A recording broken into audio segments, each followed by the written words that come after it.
প্রিয় দর্শক, আপনারা যে যেখানে আছেন, প্রীতি ও শুভেচ্ছা জানিয়ে নিউ ইয়র্ক থেকে রতন তালুকদার লাইভ শুরু করছি। আমাদের ক্রিকেট বোর্ড সম্প্রতি যে সিদ্ধান্তটি নিয়েছেন সেটি অনেকাংশেই শিশু সুলভ। কেন বলছি? আমাদের ক্রিকেট বোর্ড, বিশেষ করে ক্রীড়া উপদেষ্টা আসিফ নজরুল সাহেব, একেবারে শুরু থেকেই মুস্তাফিজ ইস্যুটা যখন শুরু হয়েছে তখন থেকেই তিনি ভারত বিদ্বেষ মনোভাব নিয়ে একেবারে যেন অস্থির। তিনি আগে থেকেই অস্থির ছিলেন। তিনি বলেছিলেন না যে বাংলাদেশে নাকি 26 লক্ষ ভারতীয় কাজ করে। 26 লক্ষ তো দূরের কথা, গত 17-18 মাসে তিনি 2600 ভারতীয়দেরকেও দেখাতে পারেননি, না বাংলাদেশ থেকে ডিপোর্ট করতে পেরেছেন। তাই এই বলি কেবলই স্লোগান ছিল। এই 26 লক্ষ ভারতীয় অভিযোগ এনে শেখ হাসিনা সরকারকে তৎকালীন সময়ে ঘায়েল করার একটি বড় ওয়েপন ছিল, একটি অস্ত্র ছিল, এবং সেই অস্ত্রটি কাজেও লেগেছে। 24-এর ছাত্র গণ অভ্যুত্থানে সেই ধারালো অস্ত্রটি আসলেই ধারেও কাটেছে, ভারেও কাটেছে। যাই হোক, যে বলছিলাম, ক্রিকেট দেশটি তো গত 17 মাসে আইন শৃঙ্খলা পরিস্থিতি থেকে শুরু করে বিভিন্ন কর্মকাণ্ডে যা মনে হয় দেশটিও খাদের কিনারে। আজ পর্যন্ত আমাদের দেশে যে তত্ত্বাবধায়ক সরকার বা অন্তর্বর্তীকালীন সরকার, ইন্টারিম গভর্নমেন্ট, কোনো অবস্থাতেই একটি দল নিরপেক্ষ সরকার বলা যায় না। সরকারের কথাবার্তায়, আচার আচরণে, বিভিন্ন অঙ্গভঙ্গিতে তাদেরকে একটি রাজনৈতিক সরকারের যে চরিত্র থাকে তাই মনে হয়। যেমনটি বিএনপির আমলে একটি রাজনৈতিক সরকারের যেমন চরিত্র থাকে, যেমনটি আওয়ামী লীগের 17 বছরে একটা রাজনৈতিক দম্ভ, একটি রাজনৈতিক অহংকার, একটি রাজনৈতিক স্বেচ্ছাচারিতা, সেই বিষয়টি এই অন্তর্বর্তীকালীন সরকারের মাঝে দেখা যাচ্ছে। প্রিয় দর্শক, বলছিলাম ক্রিকেট নিয়ে। আমি এত খেলা বুঝি না, বিশেষ করে ক্রিকেট তো বুঝি না। আমার প্রিয় খেলা সকার, যেটা ফুটবল, সেটা আমি ফলো করি। আহ, ক্রিকেট অ্যাকচুয়ালি আমি নিজেও বুঝি না। তারপরেও একটি আন্তর্জাতিক গেম যেভাবে আমাদের ক্রিকেট হাঁটি হাঁটি পা পা করে এত দূর এগিয়েছে, সেই ক্রিকেট খেলা আজকে ধ্বংসের মুখে, আজকে খাদের কিনারে দাঁড়িয়েছে। কি কারণে? একমাত্র কারণ, একটা কারণ শুধু: ভারত বিদ্বেষ আর পাকিস্তান প্রেম। তো একটা গল্প বলি। এখন আমাদের দেশ পাকিস্তান প্রেমে এমন উতলা হয়েছে, এত পাকিস্তান প্রেমে এত উচ্ছ্বাস, এত তারুণ্য, এর আগে কিন্তু আমরা গত 54 বছরে বাংলাদেশে দেখিনি। এটা হোক জাতীয় পার্টির আমল, হোক জিয়াউর রহমানের আমল, হোক বিএনপির খালেদা জিয়ার আমল, হোক শেখ হাসিনার আমল, এত পাখি প্রেম কিন্তু এর আগে আমরা কখনো দেখিনি। এবং এখন যারা পাখি প্রেম দেখাচ্ছে তারাও কিন্তু ওই আমলগুলিতে তাদের সেই মানে পাখি বিদ্বেষ, মানে ভারত বিদ্বেষের কথা বলছি, পাখিদের পক্ষে ভারত বিদ্বেষ, সেই মনোবৃত্তি কিন্তু আগে আমরা কখনো পরিলক্ষিত করতে পারিনি। কারণ তখন তারা হয়তো শক্তি, সামর্থ্য এবং পরিবেশ তাদের জন্য উপযোগী ছিল না, হইতে পারে। যাই হোক, যেটা বলছিলাম, ওরা বলে না যে 71 কি, 71 প্রশ্নের মুখে। আমি বলি যে ওরা যখন বলে যে 71 একটি গন্ডগোল, তাহলে কি এটা বলা যায় না? আমি গল্প বলছি এই কারণে যে 71-এর গন্ডগোলে আমরা পাখি বড় ভাইকে হারিয়ে ফেলেছিলাম। আবার বা 24-এর সেই নতুন স্বাধীনতা যারা বলছে, সেই স্বাধীনতায় আমরা পাখি বড় ভাইকে আবার ফেরত পেয়েছি। তো বড় দীর্ঘদিন পর বড় ভাইকে, হারিয়ে যাওয়া ভাইকে ফিরে পাওয়ার যে আমেজ, যে উচ্ছ্বাস, যে আনন্দ, যে বেদনা, অনেক সময় মানুষ খুশিতেও কাঁদে। এই কারণেই কাঁদে, এতদিন পরে পাওয়া গেল আমার হারানো ভাইটিকে, যে ভাইটি গন্ডগোলে 71-এ হারিয়ে গিয়েছিল। প্রিয় দর্শক, বলছিলাম যে পাকিস্তান এমন ভাবে আমাদেরকে বিভিন্ন ভাবে, এই সরকারকে প্ররোচিত করছে, নজিরবিহীন। আজকের এই ক্রিকেট নিয়ে যে আন্দোলন চলছে, ক্রিকেটকে যেভাবে গলা চেপে ধরা হয়েছে বাংলাদেশে, সেটাও পাকিস্তানি প্ররোচনার একটি বিরাট ফল। এই কারণেই বলছি, পাকিস্তান খুব ভালো করেই জানে ভারত তাদের এখানে খেলতে যায় না। ভারতের সঙ্গে তাদের খেলা হয়, আন্তর্জাতিক খেলাগুলি হয়, সেই খেলাগুলিও হয় বাইরে। আপনারা জানেন, শ্রীলঙ্কা ভারতের যে টি-20 বিশ্বকাপ, সেটাও পাকিস্তান খেলবে, কিন্তু খেলবে শ্রীলঙ্কাতে, ভারতে আসবে না, ভারতও যায় না। সেটা ভারত পাকিস্তানের ব্যাপার। আমরা কি কারণে ভারত এবং পাকিস্তানের দ্বন্দ্বে আমাদের নিজদেরকে সম্পৃক্ত করব? এবং আমরা সেটাই করেছি। এই ভারত বিদ্বেষ হইতে পারে, রাজনৈতিক ভাবে হইতে পারে, যেভাবে একজন ভারতকে পছন্দ নাও করতে পারে, ভারতের একজন পছন্দ করতে পারে। বাংলাদেশের দুপক্ষই রয়েছে, এক পক্ষ এক্সট্রিমলি ভারতকে পছন্দ করে, এক পক্ষ এক্সট্রিমলি ভারতকে ঘৃণা করে। এর চূড়ান্ত ঘৃণা, আবার আরেক পক্ষের চূড়ান্ত ভালোবাসা, দুটোই রয়েছে। বিস্তৃত ব্যাখ্যায় যাওয়ার দরকার নেই। যেমন এই বাংলাদেশ ক্রিকেটকে কিন্তু ভারতের আইসিসিতে, ভারতের যখন আগের সভাপতি ছিলেন জগমোহন ডালমিয়া, এই ডালমিয়া কিন্তু বাংলাদেশের ক্রিকেটকে আজকের পর্যন্ত আনা বা আন্তর্জাতিক মঞ্চে বাংলাদেশের অবস্থানটিকে দৃঢ় করার জন্য ডালমিয়ার ভূমিকাটা ছিল অত্যন্ত গুরুত্বপূর্ণ, এটা সকলেই বলে। আপনি বাংলাদেশের আগের যারা খেলোয়াড়, তাদেরকে যদি জিজ্ঞেস করা যায়, বাংলাদেশের ক্রিকেটকে আন্তর্জাতিক মঞ্চে দাঁড় করানোর জন্য ডালমিয়ার ভূমিকাটা কি ছিল। যাই হোক, বলছিলাম তো ভারত বিদ্বেষ। আমি একটি কথা এখানে বলার দরকার, মুস্তাফিজ নিয়ে তো শুরু। মুস্তাফিজ একটি কি বলে আভ্যন্তরীণ গেম, যেটা আইপিএল খেলতে যাবে, সেখানে নিলামে যায়। এর আগেও বহু বাংলাদেশি গিয়েছে। এবার এবারও কিন্তু 8 জন, দুবাইয়ে যে নিলাম হয়েছিল আইপিএল এর, সেখানে কিন্তু 8 জন অ্যাপ্লাই করেছিল, তার মধ্যে একমাত্র মুস্তাফিজ কলকাতা নাইটে নির্বাচিত হলো 9 কোটি টাকায়। ভারতের এক শ্রেণীর মানুষ, পৃথিবীর সব দেশেই এক শ্রেণীর মানুষ উগ্র এবং আবেগপ্রবণ এবং মারমুখী হয়ে ওঠে।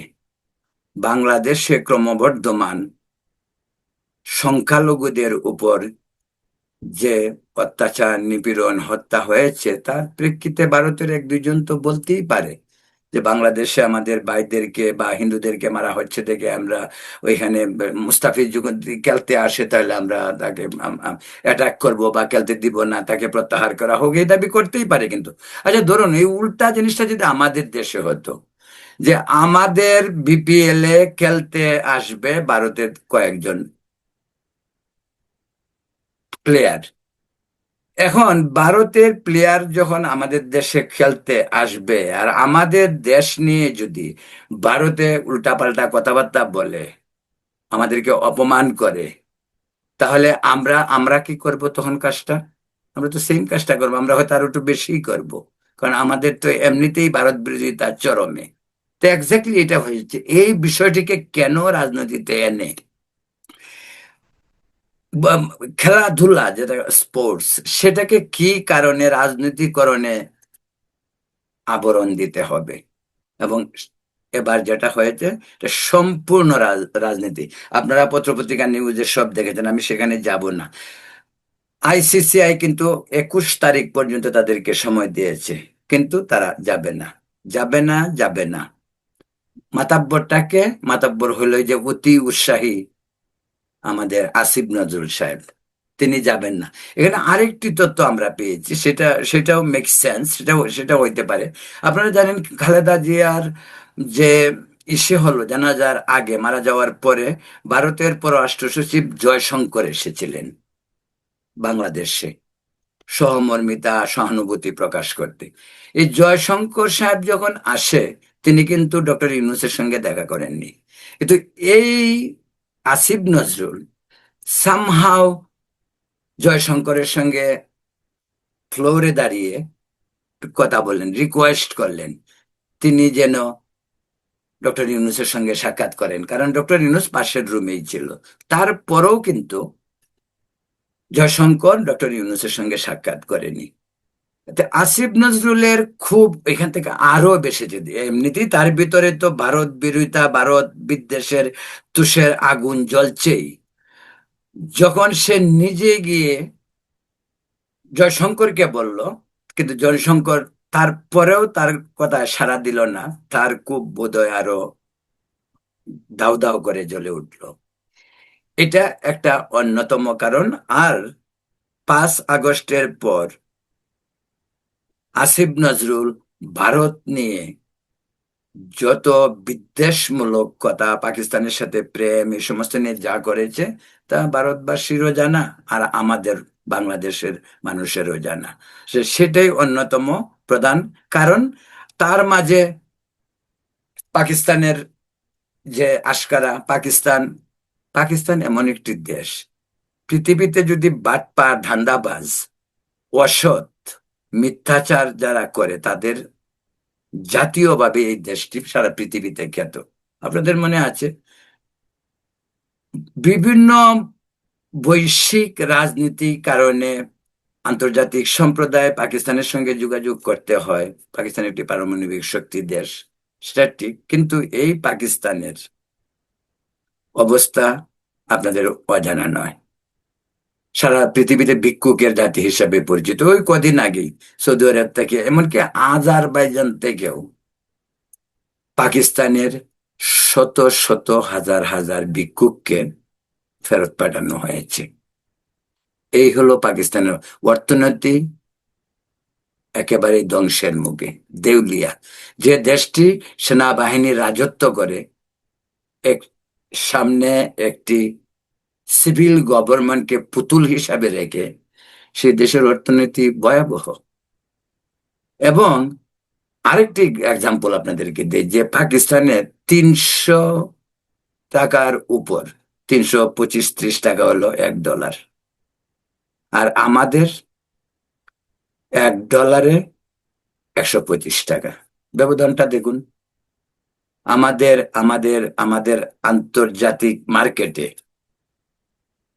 উন্নয়নের নিরিখে বাংলাদেশ পাকিস্তানের অনেক উপরে, কিন্তু আজ এই পাকিস্তানকেই আমরা অনুসরণ করতে যাচ্ছি, কারণ আমরাও সম্ভবত ভিক্ষুক হইতে চাই পাকিস্তানিদের মতো। আর একটা কথা আপনাদেরকে বলি, আমার দীর্ঘ প্রবাস জীবনে বাংলাদেশি বিভিন্ন দেশে, ইউরোপে হোক, অস্ট্রেলিয়ায় হোক, আমেরিকায় হোক, কানাডায় হোক বা মধ্যপ্রাচ্যে হোক, বাংলাদেশি কমিউনিটিতে 2-4 জন যারা অসৎ হয়েছে, যারা দেশের ভাবমূর্তি নষ্ট করছে, সব পাকিস্তানের ট্রেনিং প্রাপ্ত। বাংলাদেশিদেরকে যত ধরনের 2 নম্বরি বাটপারি বিদেশের মাটিতে পাকিস্তান শিখিয়েছে। এটা পাকিস্তান সম্পর্কে এই কথাটা বলতে আমি বাধ্য হলাম, যে এখন পাখি প্রেমে এই যে আমাদের ক্রিকেট ধ্বংসের মুখে, সেটা অত্যন্ত ভয়াবহ। অন্য একটি বিষয়ে আমি কথা বলতে চাচ্ছি, সেটা হলো যে কি, ইসলামিক দৃষ্টিতে খেলাধুলা তো নাজায়েজ নয়। খেলাধুলা করতে পারে নাকি? এখন আমাদের যে ইসলামিক যে রাজনীতির যে উত্থান বাংলাদেশে দেখা যাচ্ছে 5 আগস্টের পরে, সেখানে কি নতুন কোনো ফতোয়া দেওয়া হচ্ছে যে খেলাধুলা ইসলামে করা যাবে না বা নিষিদ্ধ? এরকম এরকম তো স্পষ্ট করে বলুক, এটাও তো ভালো, স্পষ্ট করে বলা ভালো। তাহলে তাহলে থেকে আমাদের মনে হয় যে ক্রিকেটের পরে ফুটবলেও খুব দেওয়া হবে। ফুটবলে তো আমাদের নারী টিমও রয়েছে, ক্রিকেটেও আমাদের নারী টিম রয়েছে। তারা তো উরু দেখিয়ে বুক ভাসিয়ে খেলছে, এটা তো জায়েজ হইতে পারে না। তো এই যদি বিভিন্ন ক্ষেত্রে যেভাবে ইসলামিককরণের একটি প্রক্রিয়া সাথে ভারত বিরোধিতা, তো বাংলাদেশের সংস্কৃতি, শিক্ষা, অর্থনীতি সব ধ্বংস করবে। বিকজ কারণটা হলো এই, যে একটি প্রতিবেশী দেশের উপর যদি বাণিজ্যিক নির্ভরশীলতা অনেক থাকে, তাহলে সেই দেশের সাথে যদি সম্পর্ক খারাপ হয়, তাহলে আমরা অর্থনীতির কোন পর্যায়ে যেতে পারে সেই জিনিসটাও আপনাদেরকে বুঝতে হবে। দেখুন, আমরা কত দ্বিচারিতায় ভুগি। ভারত থেকে বাণিজ্য করব আমরা, এও বলে রাখি, শেখ হাসিনার 17 বছরে ভারতের সাথে যে বাণিজ্য ছিল, সেই বাণিজ্যর চেয়ে এখন ভারতের সঙ্গে আরো 17% বাণিজ্য বেশি হচ্ছে। অথচ দিনভর ভারত বিরোধিতা, ভারত বিদ্বেষ, হিন্দু বিদ্বেষ, আওয়ামী লীগ বিদ্বেষ। আওয়ামী লীগ বিদ্বেষ অন্য অন্য বিষয়। আওয়ামী লীগ একটা দল, সে রাজনীতি করেছে, সে পরাজিত হয়েছে, সে হয়তো আবার ফিরে আসবে, সে হয়তো আর কোনোদিনই ফিরে আসবে না। যাই হোক, সেটা আওয়ামী লীগের ব্যাপার, বিএনপির ব্যাপার, বাংলাদেশের রাজনৈতিক দলগুলির বিষয়। কিন্তু ভারতের সঙ্গে একটি প্রতিবেশী দেশ, আপনি ভারত থেকে বিদ্যুৎ আনবেন, ভারত থেকে চাল, ডাল, গরু, পেঁয়াজ, রসুন, আদা, কাঁচামরিচ সব ভারত থেকে আনবেন, এগুলো সব হালাল। আর ভারতে গিয়ে খেলা যাবে না এখন, ওইটা হালাল না। ভাই, ভারতে যদি আমার তো মনে হয় যে আরেকটা বিষয় বলা দরকার, যে আমরা যদি এই ভারত বিদ্বেষ মনোবৃত্তি আমাদের প্রবল হয়, তাহলে ওই যে আইপিএল এ যে দুবাইয়ে যে হলো, নিলাম হলো, সেই নিলামে বাংলাদেশিদেরকে যেতে দিল কেন? এটা যাওয়া ঠিক হয়নি। যে ভারতের সঙ্গে মাটিতে গিয়ে খেলতে হবে না, ঠিক আছে, আমরা আন্তর্জাতিক গেমগুলি খেলবো, কিন্তু ভারতের আইপিএল এ আমরা খেলবো না। তো ওখানে যায় কেন? ও, এখানে আপনি যাবেন, ওইখানে আপনি 9 কোটি টাকা ভারত থেকে আনবেন। আবার ভারতে যদি বাংলাদেশে কিছু হলে, ভারত যদি বলে যে ভারতে তো এরকম উচ্ছৃঙ্খল লোক থাকতেই পারে, থাকবে না কেন? পৃথিবীর সব দেশে, সব ধর্মের, সব জাতিতে, সব সম্প্রদায়ের মাঝেই ভালো খারাপ দুই শ্রেণীর মানুষই থাকে। আর যদিও আমি এখনো বিশ্বাস করি, সে যে যে সম্প্রদায়েরই হোক, হোক মুসলিম, হিন্দু, বুদ্ধ, খ্রিস্টান, সব সম্প্রদায়ের মাঝে বেশিরভাগ মানুষই ভালো মানুষ। অথচ এই রাজনীতির মারপ্যাচে ভালো মানুষগুলি খারাপ হইতে বাধ্য। এই যে আজকে যারা খেলবে না, তাদের মানসিকতা কি হবে? আপনি আইপিএল খেলবেন না, ঠিক আছে, আইপিএল তো দেখবেন, টি20 তো দেখতেছেন বা দেখবেন। 7 তারিখ, 7 ফেব্রুয়ারি থেকে শুরু হচ্ছে, আপনি সবগুলো দেখবেন, জুয়া খেলাও হবে, সবকিছুই হবে। কিন্তু মাঝপথে ওই যে শিলপাটায় ঘষাঘষি, মরিচের কাজ শেষ, আমাদের ক্রিকেট শেষ।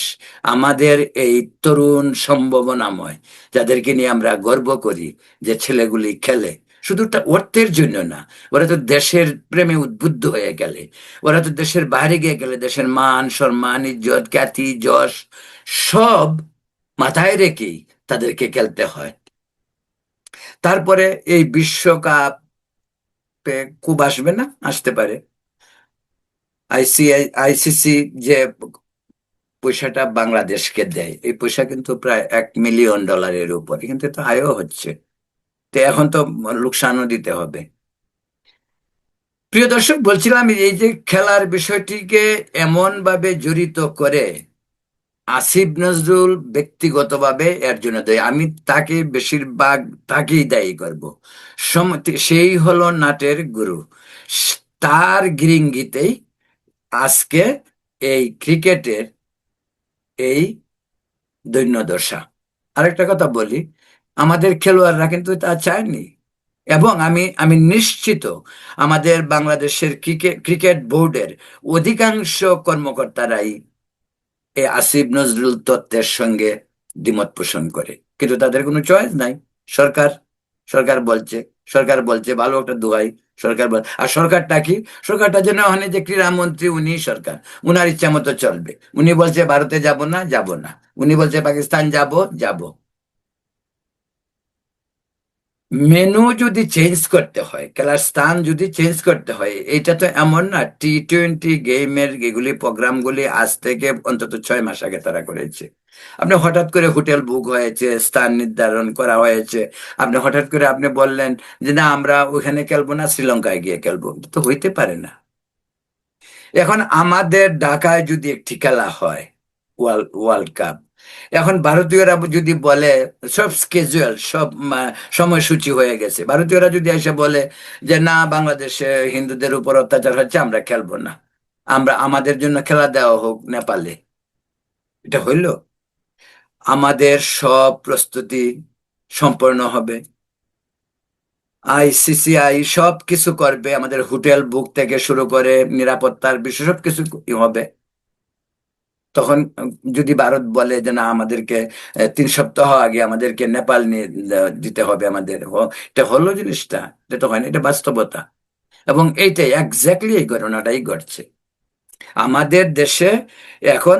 তারা যেটা বলছে সেটা টোটালি শিশু সুলভ, একেবারে শিশু সুলভ আচরণ। তবে এনে বলি, আসিফ নজরুল বুঝে না তা নয়, কিন্তু সে খুব ভালো করে সব কিছু বুঝে।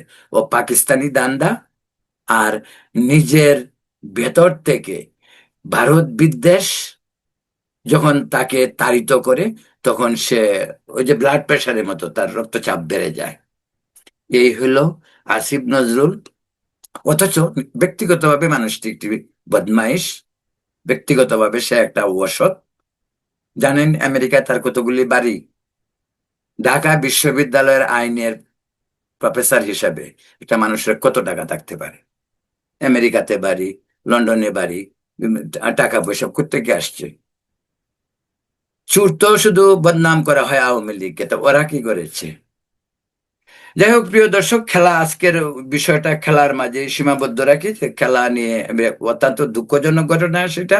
আমি আমি মনে করি যে বাংলাদেশের তরুণ সমাজ, বাংলাদেশের মানুষ, বাংলাদেশ, বাংলাদেশের ভাবমূর্তি বাইরে নষ্ট হবে। এটা আমাদের জন্য অত্যন্ত আত্মঘাতী সিদ্ধান্ত। এই সিদ্ধান্ত এখন পরিবর্তনের সময় হয়তো আর নেই।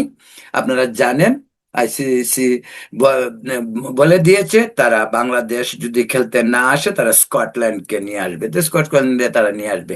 এবং এর কনসিকোয়েন্স, এর ভবিষ্যৎ কি হইতে আরো ভয়াবহ হইতে পারে। ভবিষ্যতে আসছে বিশ্বকাপ, সে বিশ্বকাপে হইতে পারে আরো অন্য ধরনের ঘটনা। তো বলতে গেলে বাংলাদেশ ক্রিকেটকে একেবারে ধ্বংসের মুখে দাঁড় করিয়েছে একটি মাত্র ব্যক্তি, সেই ব্যক্তিটির নাম আসিফ নজরুল। সে রাজনীতি এবং খেলাকে গুলিয়ে ফেলেছে একসঙ্গে। ভারত বিরোধিতা, হিন্দু বিরোধিতা, আওয়ামী লীগ বিরোধিতা কে ক্রিকেটের সঙ্গে সে মিশিয়ে দিয়েছে, যে কারণে আজকে আমাদের এই অবস্থা। প্রিয় দর্শক, এরপরেও আমি আশা রাখি আমাদের ক্রিকেট টিম এবং ক্রিকেট বোর্ড তারা বিষয়টি নিয়ে ভাববে। এবং আমি আমাদের খেলোয়াড়দেরকেও এই কথাটাও বলতে চাই, পরিস্থিতি পরিবেশের কারণে যাই হোক, তাদের মনোবল শক্ত করে তাদেরকে খেলা চালিয়ে যেতে হবে। প্রিয় দর্শক, এখন এ পর্যন্তই। ভালো থাকুন, সুস্থ থাকুন।